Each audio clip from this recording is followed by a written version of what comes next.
I don't know how to give up, and that's what I've always said, and especially everyone who knows me knows the fact that my will to win is more than I've ever known.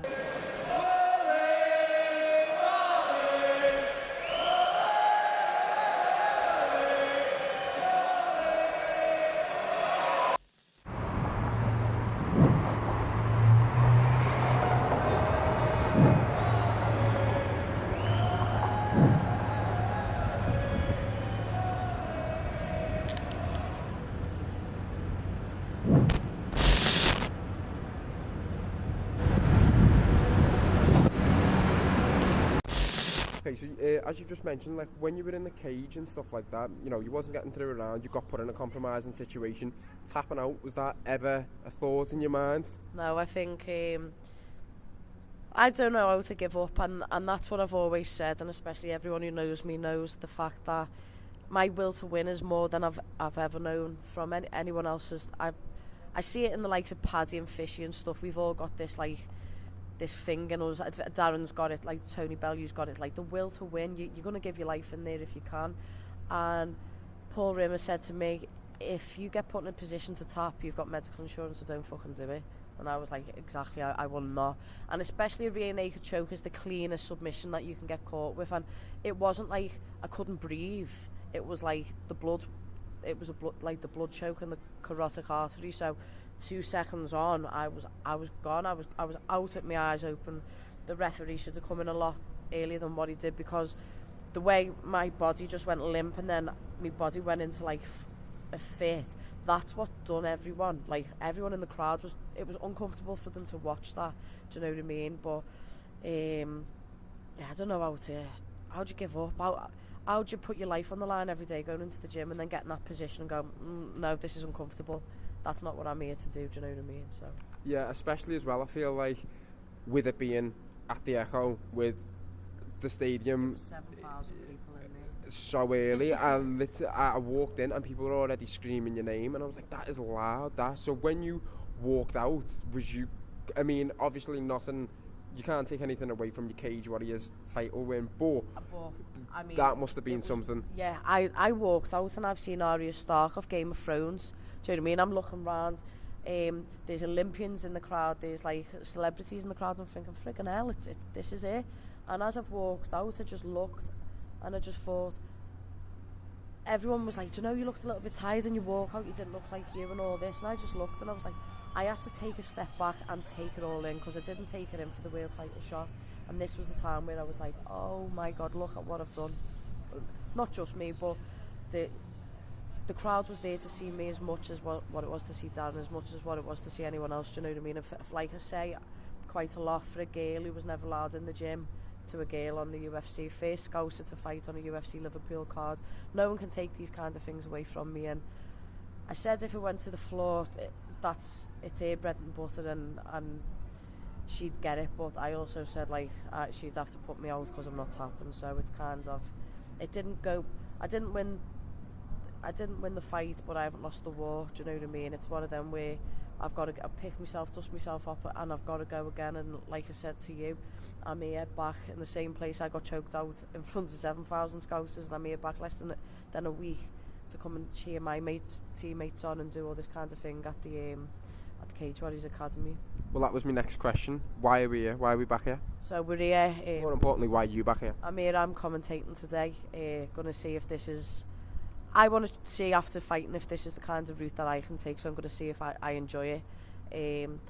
All of my sparring partners are fighting today, so I've come to support them. And I had the opportunity of not being. I was asked, do you want to do it? You don't have to do it because of everything that happened last week. And it's like, I can't be this person who goes on about hardship and adversity, and then when I face the biggest test of my career, shy away from it and go hiding. And that's what I kind of did in the interview after when I got stitches and signed the medicals. I went and did an interview for BT Sport, and I was like, for as loud as I am and as profound as I am when I win, I'm still as humble in victory as I am in defeat. So if you face it and you head on with it, then no one can use that against you, and everyone will respect you for what you're doing. So I'm here to show my face and just prove, like, So what that I got knocked down. I got like 2 trolls or 3 trolls after that fight, just 3 nasty messages of some fella, and I went, mate, what do you do every day? He's like, I'm a project manager. I went, well, how about this? I put my life on the line every day. I go into the gym, and you're knocking someone for failing at the first hurdle, at the first time that they're trying to be someone fucking bigger and better than you. I said, why are you being like that? And he said, you know what, I'm sorry, go for it. And I thought, yeah, too fucking right, just let me have a go. Do you know what I mean? Well, that's it. I don't think I've seen a better response, especially from like the Scousers themselves. Like, I've never seen so many people.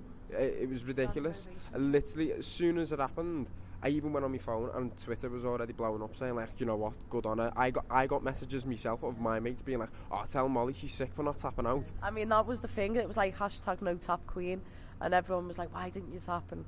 And I just put a status up saying like, I hope I gained a bit of respect, even though I didn't do what I said I was going to in getting the victory for the city. I still didn't give up. And I think in something that you do where one person wins and one person loses, as long as you give the best version of yourself, you can't be held accountable for if you get the loss. People aren't going to get on your back. Do you know what I mean? If you was a divvy and a bit like loud like Conor McGregor and a bit brash with it, then people might give you stick. But if you what's mad is the way Paddy got ridiculed after he lost and the way that I did is 2 totally different things. So it's mad. That's madness. Do you know what I mean? And final question. It hasn't even been a week yet, but what's next? You think you're going to fight again this year? What do you think? We decided we're going to go away for 3 months and just do jiu-jitsu every single day. And not that the fact of I don't do it or I'm not good at it. It's just we are preparing for that fight every single time now. Everyone who's going to come for me is going to always try to do the same thing, but I've got to make sure that I'm in there with black belts and I'm comfortable. I'm going on holiday with Paige for 2 weeks to the Dominican in 6 days.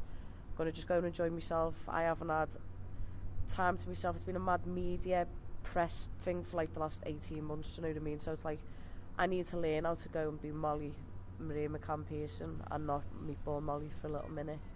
Go and spend time with her and enjoy myself, and then the day I am back on this ground, you want to see what's coming.